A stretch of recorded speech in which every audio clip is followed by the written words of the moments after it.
Sugar की जो diabetes की बीमारी है, कैसे हम उसको कंट्रोल कर सकते हैं, क्या हो सकता है? डायबिटीज़ एक ऐसी डिजीज़ है जिसमें एक पेशेंट के ब्लड में शुगर लेवल्स बढ़ जाते हैं। उसमें इंसुलिन या तो ना बने या इंसुलिन बने तो सही लेकिन उसकी ताकत ख़त्म हो जाए, उसका काम पूरा तरीके से नहीं कर पाए, उस स्थिति को हम डायबिटीज़ की स्थिति कहते हैं। बहुत सारी रिपोर्ट्स हम देखते हैं कि उसमें कहा जाता है कि अब डायबिटीज़ हर घर में पहुंच चुकी है, उसका इलाज तो नहीं है। हम एलोपैथी वाले लोग बिल्कुल हाथ खड़े करके कहते हैं कि डायबिटीज़ का कोई पूरा क्योर नहीं है। कंट्रोल किया जा सकता है। इस पे डायबिटीज़ पे कंट्रोल संभव है।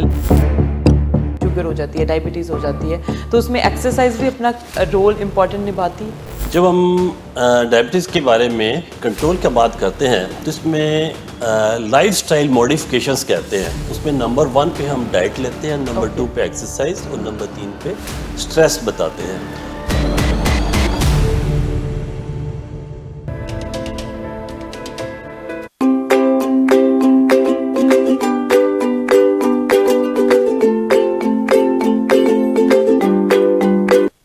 ਦੇਖ ਰਹੇ ਹੋ ਸਾਂਝਾ ਟੀਵੀ। ਮੈਂ ਹਾਂ ਤੁਹਾਡੇ ਨਾਲ ਅਰਸ਼ਦੀਪ ਤੇ ਤੁਹਾਡਾ ਸਾਰਿਆਂ ਦਾ ਹੈਲਥ ਸ਼ੋਅ ਦੇ ਵਿੱਚ ਸਵਾਗਤ ਹੈ। ਇਸ ਸ਼ੋਅ ਦੇ ਵਿੱਚ ਅਸੀਂ ਗੱਲਬਾਤ ਕਰਾਂਗੇ ਹੈਲਥ ਦੇ ਬਾਰੇ, ਕਿਉਂਕਿ ਅਸੀਂ ਹਮੇਸ਼ਾ ਕਹਿੰਦੇ ਹਾਂ ਹੈਲਥ ਇਜ਼ ਵੈਲਥ ਤੇ ਹੈਲਥ ਦਾ ਧਿਆਨ ਰੱਖਣਾ ਲਾਜ਼ਮੀ ਹੈ। ਜਦੋਂ ਅਸੀਂ ਲਾਜ਼ਮੀ ਦੀ ਗੱਲ ਕਰਦੇ ਹਾਂ ਤਾਂ ਉਹਦੇ ਵਿੱਚ ਬਹੁਤ ਸਾਰੀਆਂ ਬਿਮਾਰੀਆਂ ਜੁੜੀਆਂ ਹੁੰਦੀਆਂ ਨੇ। ਹੁਣ ਤਾਂ ਹਰ ਘਰ ਦੇ ਵਿੱਚ ਸ਼ੂਗਰ ਨਾਮ ਦਾ ਰੋਗ ਲੱਗ ਗਿਆ। ਅਸੀਂ ਕਹਿ ਸਕਦੇ ਹਾਂ ਕਿ ਕੋਈ ਪਰਿਵਾਰ ਇਹੋ ਜਿਹਾ ਨਹੀਂ ਜਿਹੜਾ ਇਹ ਨਹੀਂ ਕਹਿੰਦਾ ਹੋਵੇ ਕਿ ਸਾਡੇ ਘਰ ਦੇ ਵਿੱਚ ਡਾਇਬੀਟੀਜ਼ ਨਹੀਂ। ਕਿਸੇ ਦੇ ਗ੍ਰੈਂਡਫਾਦਰ ਨੂੰ, ਗ੍ਰੈਂਡਮਦਰ ਨੂੰ, ਮਮ ਨੂੰ, ਡੈਡ ਨੂੰ, ਕਿਸੇ ਨਾ ਕਿਸੇ ਨੂੰ ਡਾਇਬੀਟੀਜ਼ ਦਾ ਰੋਗ ਜਿਹੜਾ ਉਹ ਪਾਇਆ ਜਾਂਦਾ। ਪਰ ਇਹ ਕਿਉਂ ਹੁੰਦਾ, ਕੀ ਕਾਰਨ ਨੇ, ਕਿਸ ਕਿਸ ਨੂੰ ਹੁੰਦਾ ਹੈ, ਕਿੰਨੇ ਤਰ੍ਹਾਂ ਦਾ ਹੁੰਦਾ, ਇਹ ਤੋਂ ਬਚਾਅ ਕਿਵੇਂ ਕੀਤਾ ਜਾ ਸਕਦਾ, ਕੀ ਕੁਝ ਖਾਣਾ ਚਾਹੀਦਾ, ਇਹ ਸਭ ਬਾਰੇ ਅੱਜ ਡੀਟੇਲ ਦੇ ਵਿੱਚ ਗੱਲ ਕਰਾਂਗੇ। ਕਿਉਂਕਿ ਇੰਡੀਆ ਤੋਂ ਇੱਕ ਡਾਕਟਰ ਸਾਡੇ ਕੋਲ ਮਹਿਮਾਨ ਆਏ ਹੋਏ ਨੇ, ਪਹਿਲੀ ਵਾਰ ਅੱਜ ਸਾਡੇ ਸਟੂਡੀਓ ਦੇ ਵਿੱਚ ਪਹੁੰਚੇ ਹੋਏ ਨੇ। ਸਵਾਗਤ ਕਰਾਂਗੇ ਉਹਨਾਂ ਦਾ ਤੇ ਉਹਨਾਂ ਦੇ ਨਾਲ ਗੱਲਬਾਤ ਕਰਾਂਗੇ। ਮੇਰੇ ਨਾਲ ਨੇ doctor AK Verma. Let's welcome doctor साहब। Welcome. Thank you. How are you doing? So doctor साहब, आप पहली बार आए हैं यहाँ पे, तो आपको कैसा लग रहा है? बहुत अच्छा लग रहा है। कनाडा में फर्स्ट टाइम आए हैं, हमारी को ऑलमोस्ट 2 महीने होने को हैं, तो बहुत अच्छा फील कर रहे हैं। जी डॉक्टर साहब, आप पहली बार हमारे व्यूअर्स के रूबरू हो रहे हैं, तो वो जानना चाहते हैं आपके बारे में कि आपका बैकग्राउंड कहाँ से है, आप कहाँ से बिलोंग करते हैं, शुगर के डॉक्टर हैं, सो कब से आप इस फील्ड में हैं, तो आपके बारे में बताइए कुछ। मैं डॉक्टर अरविंद कुमार वर्मा इंडिया में राजस्थान श्री गंगानगर में पिछले 15 साल से डायबिटीज़ पे प्रैक्टिस कर रहा हूँ। तो मैंने ये नोट किया है कि डायबिटीज़ के बारे में लोगों को अवेयरनेस बहुत ही कम है। तो हमने ये देखा है कि जो पेशेंट है, पेशेंट जो स्ट्रेस देता है आते ही, जैसे उसको डायबिटीज़ डायग्नोज होती है, वो स्ट्रेस देता है कि आप मेडिसिन हमारे को लिख दें, मेडिसिन से ठीक हो जाए।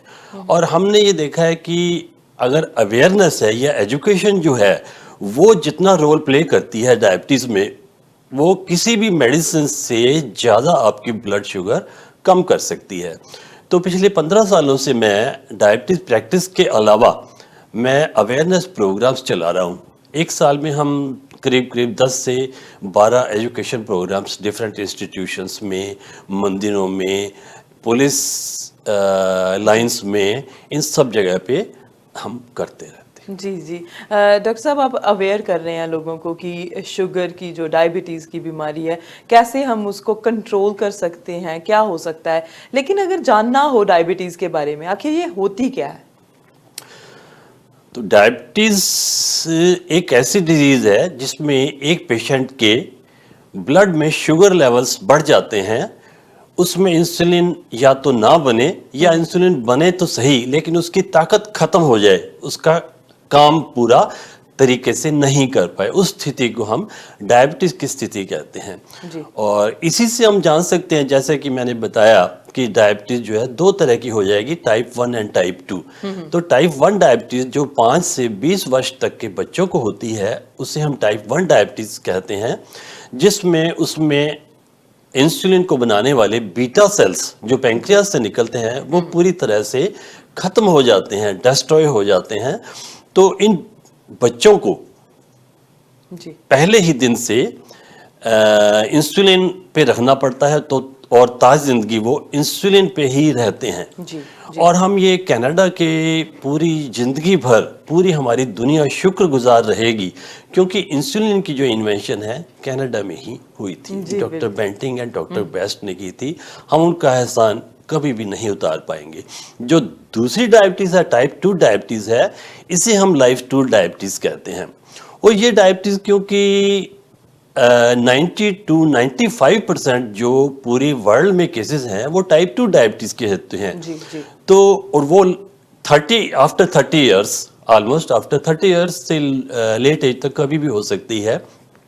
तो हमारा पूरा ध्यान टाइप 2 डायबिटीज़ पर ही रहता है, क्योंकि ये आजकल कहते हैं कि ये इस डिजीज़ को आने से हम रोक सकते जी। हैं, और अगर रोक नहीं भी पाए तो पोस्टपोन तो कर ही सकते हैं। डॉक्टर साहब, टाइप 1 टाइप 2 डायबिटीज़ हम डिटेल में आपने बता दिया है, लेकिन ये शुगर की जो बीमारी है वो क्यों होती है? आखिर किन किन लोगों में ज़्यादा पॉसिबिलिटी होती है कि इनको शुगर हो सकती है?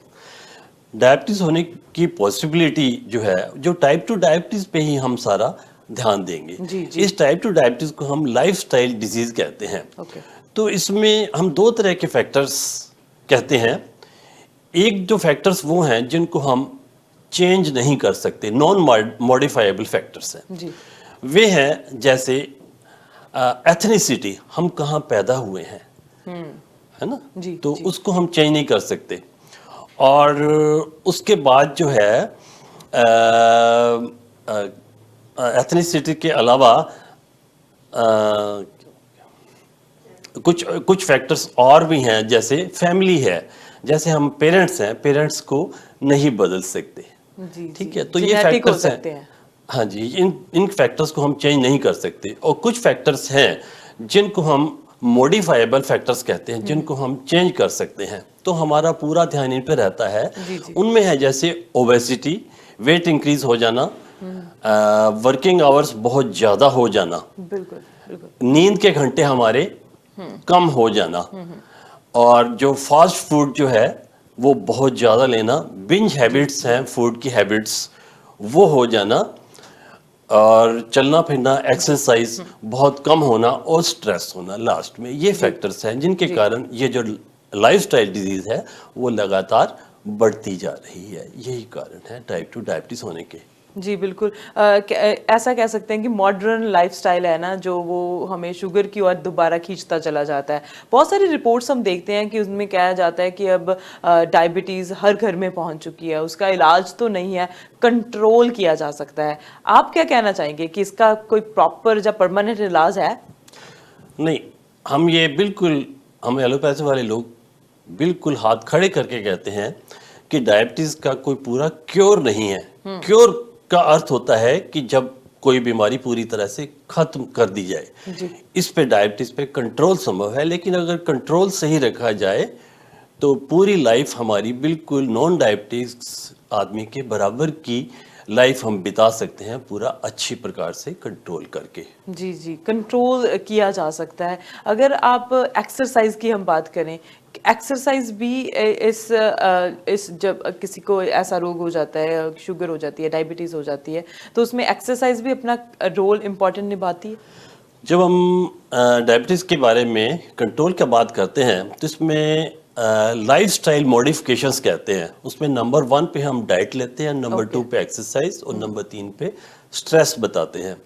तो एक्सरसाइज का उतना ही रोल है जितना कि डाइट का रोल है, और बहुत ज़्यादा रोल है, क्योंकि अगर एक्सरसाइज जिस तरीके से हम बताएं उस तरीके से की जाए लाइफ में, अगर पूरे उसको इम्प्लीमेंट किया जाए, तो उस एक्सरसाइज से हमारी जो मेडिसिन जो हैं उनकी डोज कम की जा सकती है, हमारा वेट कंट्रोल में लाया जा सकता है, और हार्ट पे और लेग्स पे या ब्रेन पे जो इफ़ेक्ट्स आने वाले हैं उनको कम किया जा सकता है। डॉक्टर साहब, अगर किसी को टाइप 1 डायबिटीज़ है, अगर छोटे बच्चे को किसी को टाइप 1 डायबिटीज़ है, उसको इंसुलिन लग रही है, अगर वो बच्चा बड़ा हो जाता है तो उसको ट्रांसफ़र किया जा सकता है कि वो टैबलेट्स पे आ जाए, या उसे ताउम्र अपनी जो इंसुलिन है वो उसके इंजेक्शन लगवाने पड़ेंगे? नहीं, ये बिल्कुल भी नहीं हो सकता, क्योंकि ये डायबिटीज़ एंटायरली डिफरेंट होती है। टाइप 1 डायबिटीज़ में इंसुलिन पूरी तरह से ख़त्म हो जाती है, क्योंकि उसके पैंक्रियाज के बीटा सेल्स पूरी तरह से ख़त्म हो जाते हैं। वो कभी भी रिवाइव नहीं किए जा सकते। तो जैसे ही उसकी एज में, जैसे फ्रॉम द फर्स्ट डे जब हम डायग्नोज करते हैं, तभी से ही उनको इंसुलिन पे डालना पड़ता है बच्चों को, और ताउम्र वो इंसुलिन पे ही रहते हैं। जी बिल्कुल, यहाँ मेरे पास बहुत सारे क्वेश्चंस हैं, उन क्वेश्चंस पे जाएंगे। अगर कई बार हम बोलते हैं कि कड़वी चीज़ें, मेथी खानी चाहिए, नीम खानी चाहिए, वो सबका शुगर में क्या रोल है? ये जो चीज़ें हैं, इनको हम फंक्शनल फूड्स कहते हैं। फंक्शनल फूड्स वे चीज़ें होती हैं जो अपना न्यूट्रिशन देने के अलावा और भी कुछ काम करती हैं, जो इनमें केमिकल्स होते हैं उनकी वजह से। जी। तो उनमें जैसे मेथी है, करेला है, नीम है। हमारे इंडिया में तो ये बहुत ही प्रचलित है कि जैसे ही डायबिटीज डायग्नोज हुई तो पेशेंट अपने देसी नुस्खे करने लगते हैं और ये सारी चीज़ें लेने लगते हैं। जी बिल्कुल। तो लेकिन इन को खाने से हमारा एक HbA1c होता है, वो लेवल लेस देन 0.2% ही कम किया जा सकता है। तो किसी भी चीज़ को, किसी भी ऐसी चीज़ को हम मेडिसिन तब कहते हैं जब लेस देन 4% वो हमारे HbA1c लेवल कम करती है। और जैसे मेथी की बात करते हैं, मेथी दाना बहुत प्रचलित है हमारे यहाँ पे। उसकी डोज भी कम से कम 90 ग्राम्स अगर पर डे लेंगे तब वो डायबिटीज़ हमारी कुछ कम कर पाती है। वो भी क्योंकि इसमें फाइबर कंटेंट्स होते हैं और कुछ केमिकल्स होते हैं, तो वो इंटेस्टाइन से हमारे ग्लूकोज के एब्जॉर्प्शन को कम कर देते हैं, जिससे हमारी शुगर लेवल्स कम हो जाते हैं। जैसे डॉक्टर साहब, हम देख रहे हैं कि लोग आर्टिफिशियल स्वीटनर यूज़ कर लेते हैं। अब इंडिया में हम देखते हैं कि छोटी छोटी टैबलेट्स आती हैं, यहाँ पर एक स्वीटनर जो पाउच में आते हैं, तो वो क्या अच्छे हैं, खाए जा सकते हैं? आर्टिफिशियल स्वीटनर्स वे चीज़ें हैं जो हमारे को मीठे का टेस्ट तो देती हैं, लेकिन उनमें जो कैलोरीज होती हैं वे नहीं होती। ऑलमोस्ट जीरो या बहुत कम कैलोरीज होती हैं। तो लेकिन क्योंकि ये केमिकल से बने होते हैं, तो हम ये कहते हैं कि टेस्ट के लिए अगर पेशेंट लेना चाहता है चाय में, दूध में, तो 5 to 8 पिल्स तक वो डेली ले सकता है। ओके। तो 5 से 8 ली जा सकती है, उसका कोई नुकसान नहीं है। कई बार लोग कहते हैं कि मैं 0 शुगर वाले पॉप्स पी लेता हूँ, तो ऐसे भी कई बार लोग कहते हैं कि हाँ शुगर तो है पर मैं उसका सब्स्टिट्यूट है वो ले लेता हूँ, तो वो ले लेना चाहिए बट इतना ज़्यादा नहीं। इतना ज़्यादा। जी। अगर हम शहद की बात करें, गुड़ की बात करें, तो कई बार लोग ऐसा भी बोल देते हैं कि अच्छा स्वीटनर तो है लेकिन हम वो रॉ ले रहे हैं, हम जो है वो जो प्रोसेस किया हुआ है शुगर वो नहीं खा रहे। क्या इसमें ऐसा शुगर लेने से या शहद हो, ऐसा मीठा लेने से कोई शुगर ज़्यादा हो जाती है? क्या रोल है इसका? देखो, चीनी और गुड़ की बात की जाए तो इन दोनों में मीठा उतना ही होता है, कैलोरीज उतनी होती हैं। गुड़ में थोड़ा सा फाइबर ज़्यादा होता है, तो इनकी कैलोरीज में या उसमें कोई डिफरेंस नहीं है। जहाँ तक शहद की बात है, तो हम ये कहते हैं कि शहद दुनिया का सबसे, अगर कोई मीठी चीज़ है तो वो शहद है। तो इसमें सभी तरह की शुगर, फ्रुक्टोज, ग्लूकोज, सुक्रोज सारी होती हैं। तो शहद भी पूरी तरह से डायबिटीज़ वाले पेशेंट्स को लेने को मना है। वैसे हम रिकमेंड करते हैं कि डायबिटीज़ वाले पेशेंट को कोई भी चीज़ ऐसी दुनिया में नहीं है वो नहीं खा सकता।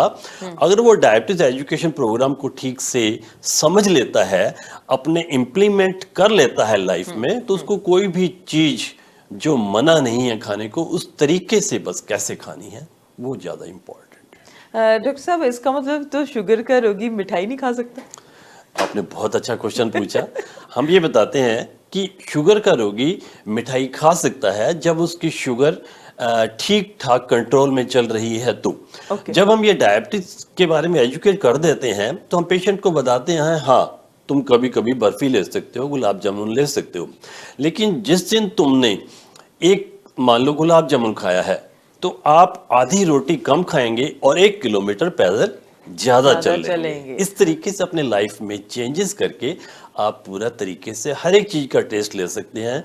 कोई हम उसको अलग से डायबिटिक डाइट या ऐसा कोई प्रिस्क्राइब नहीं करते, बस उसको बताते हैं कि पोर्शन साइज इंपॉर्टेंट है। जी जी। पोर्शन साइज जो है, कई बार होता है ना कि हमें अब डायबिटीज़ है, हम शुगर बिल्कुल भी नहीं खा सकते, मतलब टच भी नहीं कर सकते। और कई लोग कहते हैं कि हम तो शुगर खाते ही नहीं है, तभी भी हमें शुगर हो रही है। हम मीठा खाते ही नहीं है, बिल्कुल मिठाई भी कट आउट कर दी है। फ्रूट्स भी कई बार होता है ना कि मैंगो नहीं खाना चाहिए, जामुन खाना चाहिए। सो ऐसी फ्रूट्स में भी डिफ्रेंशिएट किया जाता है। तो मैंने तो वो भी नहीं खाया, फ्रूट भी नहीं खाया, फिर भी मुझे शुगर हो रही है। इसका क्या कारण हो सकता है? इसके बारे में हम कहते हैं कि जब जैसे पेशेंट कहता है, मेरे पास एक पेशेंट आके कहता है, डॉक्टर साहब मैं तो पिछले 5 दिनों से मैंने कुछ भी मीठा नहीं खाया है, फिर भी मेरी शुगर 350 आ रही है, तो कैसे आ रही है? हम ये कहते हैं कि हमारी बॉडी में शुगर बनाने की एक फैक्ट्री है, उसका नाम है लिवर। तो जब हम खाना नहीं भी खाते हैं तो हमारे को शुगर की एनर्जी के रूप में तो जरूरत होती ही होती है। तो जो लिवर है वो लगातार वो शुगर बनाता ही रहता है। हम कोई भी चीज़ खाएं, दाल, रोटी, समोसा, कचौरी, कुछ भी खाएंगे तो अंदर जाके हमारे पेट से इंटेस्टाइन में जाके वो शुगर में कन्वर्ट हो जाता है। तो ये सारी चीज़ें हैं। तो जहाँ तक फ्रूट्स की बात आप पूछ रही हैं, तो फ्रूट्स में हम 4-5 फ्रूट्स ही मना करते हैं, जैसे बनाना है, मैंगो है, ग्रेप्स है, लीची है और चीकू है। जो 4-5 फ्रूट्स हैं वो मना करते हैं खाने को, क्योंकि इनमें सिंपल शुगर्स बहुत ज़्यादा होते हैं। बाकी सब फ्रूट्स आप ले सकते हैं। बल्कि आजकल हम लोग ये कहने लगे हैं कि जो लोग फ्रूट्स एंड सलाद या कच्चे वेजिटेबल्स नहीं लेते हैं, उनमें शुगर होने का चांस ज़्यादा रहता है। तो बड़ा इंपॉर्टेंट है। एक मेडिटेरेनियन डाइट होती है, वो डाइट इटली और स्पेन में है, वो दुनिया की सबसे अच्छी डाइट मानी गई है। वो लोग दिन में 8 से 9 बार फ्रूट्स खाते हैं अपनी डाइट। जी जी। सो ऐसा कह सकते हैं कि अगर आपको डायबिटीज़ है तो डाइट बैलेंस होनी चाहिए, प्रॉपर एक्सरसाइज होनी चाहिए। वो सारा कुछ अगर बैलेंस्ड होगा ना तो शुगर भी कंट्रोल में रहेगी और आप जो है वो खा भी सकते हैं मन मर्जी का, बट बैलेंस करके। जी बहुत सही बात। जी बिल्कुल। डॉक्टर साहब, अब पानी की बात करें, अगर पानी, बहुत लोगों में ना पानी को लेकर भी बहुत सारी कंफ्यूजन है। कोई बोलता है कि 10 लीटर पिए, 5 लीटर पिए, 5 गिलास पियो, कोई कहता है कितना पियो, कोई कहता है कि जितनी आपको प्यास लगती है उतना ही पियो। तो सभी लोग अपनी अपनी तरफ से पानी पी रहे हैं। बट डायबिटीज के जब रोगी की बात आ जाती है तो वो कई बार ना पानी कम पीते हैं कि यूरिन ज़्यादा आएगा। तो ये कैसा है कि पानी कितना पीना चाहिए? डायबिटीज के पेशेंट को ये रहता है कि अगर मैं पानी ज़्यादा पीऊँगा तो मुझे यूरिन के लिए ज़्यादा जाना पड़ेगा, इसलिए वो कम पीता है। लेकिन क्योंकि डायबिटीज़ में तो पानी का लॉस होता रहता है, इसलिए उसे पानी की रिक्वायरमेंट ज़्यादा रहती है। हम ये कहते हैं कि आपको 2 लीटर या 2 लीटर से ऊपर पानी तो पीना ही चाहिए। ये देखा गया है कि 2 लीटर या उससे ऊपर पानी पीने पर करीब हमारी 40 कैलोरीज जो है उसको डाइजेस्ट करने में ही लग जाती हैं। तो 2 लीटर से ऊपर पिएंगे तो वो हमारी कैलोरीज भी बर्न हो जाएंगी। और पानी का बहुत ज़्यादा रोल है, क्योंकि पूरे ब्लड को फ्लो करने के लिए, एंजाइम्स को एक्शन करने के लिए, तो पानी को भी हम एक न्यूट्रिएंट लेते हैं। जो मेन न्यूट्रिएंट्स, जो मैक्रो न्यूट्रिएंट्स हैं, कार्बोहाइड्रेट, प्रोटीन्स, फैट्स के अलावा वाटर को भी हम एक न्यूट्रिएंट मानते हैं। अगर ब्लड शुगर ठीक भी हो जाए तो उसके बाद सारा कुछ खा सकते हैं लोग? नहीं, ऐसा नहीं है। ब्लड शुगर, क्योंकि जैसे हमने बात कर ली है कि इसको सिर्फ कंट्रोल में लाया जा सकता है, मतलब पूरी तरीके से ठीक नहीं हो सकता। हाँ, पूरी तरीके से ठीक तो हो नहीं सकती। तो इसलिए मेडिसिन लेते हुए अगर कंट्रोल में है तो आप, हम ये कहते हैं कि पेशेंट को कि तुम उतने ही बेहतर हो, तुम उतने ही अच्छे हो, और तुम्हारे में और नॉन डायबिटिक में इतना ही डिफरेंस है कि आप मेडिसिन लेने पे ठीक हो, वो बिना मेडिसिन के ठीक है। डॉक्टर साहब, कई लोग दावा करते हैं कि बहुत, अगर आप ये दवाई लोगे जो होम्योपैथी है, एलोपैथी है, तो आपकी शुगर ठीक हो जाएगी, 100% जड़ से चली जाएगी। तो वो लोग जब आप लोगों से बात करते हैं तो वो जो प्रैक्टिस करते हैं उनसे बात करते हैं तो वो बोलते हैं कंट्रोल होती है, तो कोई लोग बोलते हैं ठीक हो जाती है। तो वो कहाँ कंफ्यूजन कहाँ पे है कि अगर सच में कंट्रोल होती है और ठीक भी हो जाती है? देखिए, इसको जानने के लिए आप थोड़ा अगर कहें तो मैं डिटेल में बता सकता हूँ। बिल्कुल। जैसे हमने बताया कि टाइप 1 डायबिटीज़ है, जी। जिसमें अपना इंसुलिन जो है बनना बिल्कुल बंद हो गया है, तो वो तो कहाँ से आएगा? उसको तो बाहर से देने की जरूरत पड़ेगी।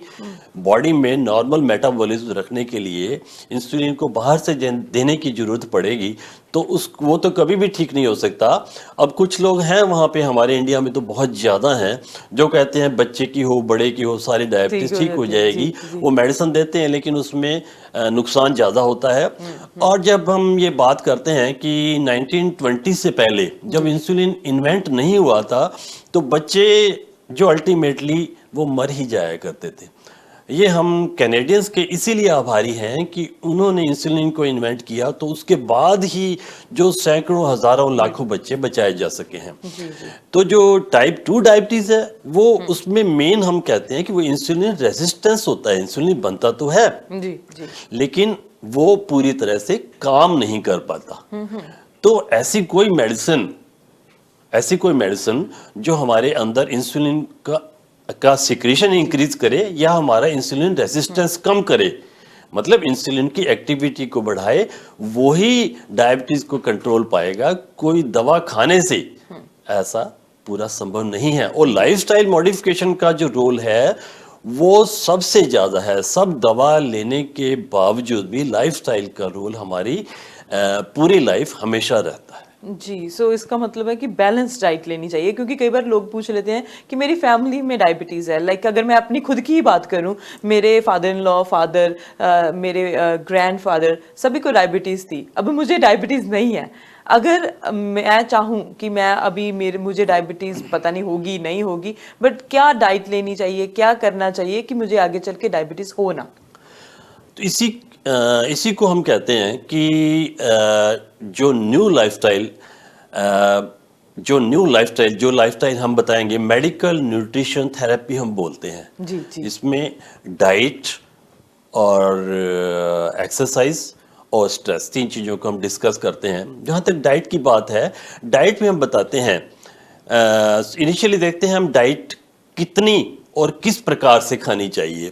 किसी इंडिविजुअल को कितनी डाइट लेनी है, ये समझने के लिए हमारे को उसका वेट पता होना चाहिए, और आइडियल वेट पता होने के लिए हमारे को उसकी हाइट का पता होना चाहिए।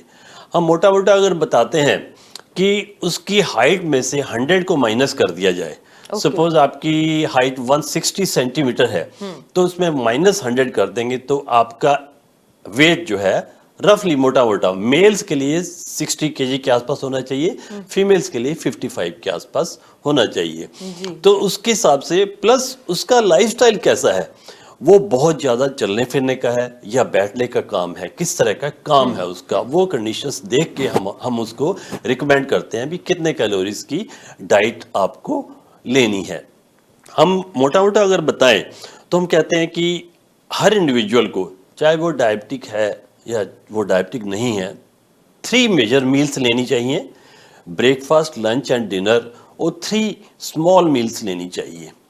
बीच बीच में जैसे थोड़े से स्नैक्स हो गए, या ड्राई फ्रूट्स हो गए, फ्रेश फ्रूट्स हो गए, कुछ नमकीन हो गया, छाछ हो गया। इस तरह से आपको एक डाइट को 5 से 6 बार बांट के खाना है। तो 5 से 6 बार जो बांट के खाते हैं, उनका वेट जो सिर्फ डाइट 2 बार खाते हैं उसकी बजाय कम बढ़ता है, ये देखा गया है। और डाइट का जो मेन पोर्शन है वो ब्रेकफास्ट होना चाहिए। ब्रेकफास्ट आपका सबसे हैवी होना चाहिए। 20 to 25% of your total calories जो हैं वो ब्रेकफास्ट में ही होनी चाहिए। सबसे हैवी पार्ट आपका, सबसे इम्पॉर्टेंट ब्रेकफास्ट होना चाहिए। लंच का 20 to 25% अगेन लंच का होना चाहिए, और जो डिनर है वो लेस देन 20% होना चाहिए, और जो बाकी जो बचे हुए पार्ट्स हैं वो बीच बीच में स्नैक्स में हमको कवर करने चाहिए। तो मेजर जो मैक्रो न्यूट्रिएंट्स की बात, बड़े जो न्यूट्रिएंट्स की बात करेंगे तो main carbohydrates, proteins and fats है। तो कार्बोहाइड्रेट्स की बात करें तो इसमें सिंपल कार्बोहाइड्रेट्स और कॉम्प्लेक्स कार्बोहाइड्रेट्स होते हैं। तो हमारे को कॉम्प्लेक्स कार्बोहाइड्रेट्स ज़्यादा लेने हैं, क्योंकि इनमें क्या है कि कॉम्प्लेक्स कार्बोहाइड्रेट हमारे शुगर का लेवल ब्लड में धीरे धीरे बढ़ाते हैं और धीरे धीरे कम करते हैं। और सिंपल कार्बोहाइड्रेट्स जो लिए जाएं तो वो एकदम से ब्लड शुगर लेवल्स बढ़ाएंगे और एकदम से ही उसको कम कर देंगे, जो कि हमारे लिए रिक्वायर्ड नहीं है, क्योंकि इंसुलिन जो है इसमें बार बार निकलती है, जो हम नहीं चाहते।